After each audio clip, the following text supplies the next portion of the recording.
গাজায় ইসরায়েলি আগ্রাসন থামতে গিয়েও থামল না, বরং সময়ের সঙ্গে সঙ্গে আরও বিস্তৃত হয়ে উঠছে এর পাল্লা।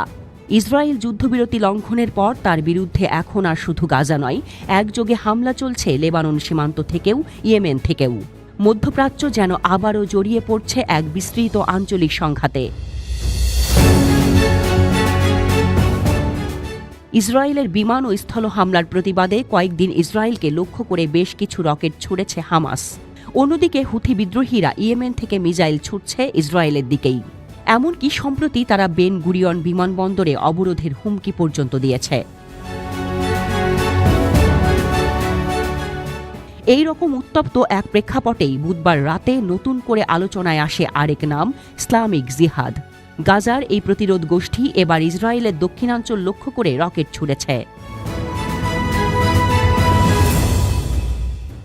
রাত ৯টার দিকে বিয়ার শেভা অঞ্চলের আকাশে শোনা যায় প্রচণ্ড বিস্ফোরণের শব্দ, কিন্তু আশ্চর্যের বিষয় কোনো ধরনের সাইরেন বা আগাম সতর্কতা বাজেনি। ফলে বিস্ফোরণের শব্দে হতচকিত হয়ে পড়ে ইসরায়েলের বাসিন্দারা। পরে আইডিএফ দাবি করে গাজার উত্তরাংশ থেকে ছোঁড়া রকেটটি মাঝপথে ইসরায়েলের আকাশ প্রতিরক্ষা ব্যবস্থা আয়রন ডোম ধ্বংস করেছে। ইসরায়েলি সেনাবাহিনী জানিয়েছে এই হামলায় কোনো হতাহতের ঘটনা ঘটেনি এবং কেন সতর্কতা সিস্টেম সক্রিয় হয়নি তারা বিষয়টি তদন্ত করে দেখছে।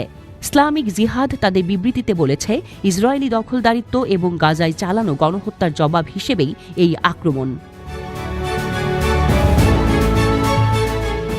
বিশ্লেষকরা বলছেন, এখন আর ইসরায়েল শুধু একক কোনো প্রতিপক্ষের বিরুদ্ধে লড়ছে না, বরং একযোগে বিভিন্ন প্রতিরোধ ফ্রন্ট থেকে হামলা আসছে। গাজা, ইয়েমেন, লেবানন তিন দিক থেকেই ঘিরে ধরার কৌশল নিচ্ছে প্রতিরোধ জোট।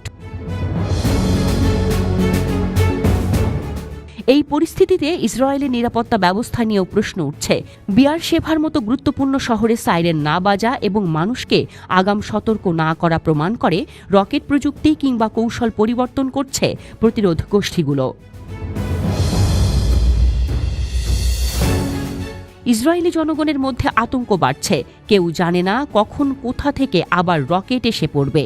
যে কোনো মুহূর্তে আকাশে বিকট শব্দে কেঁপে উঠতে পারে শহর।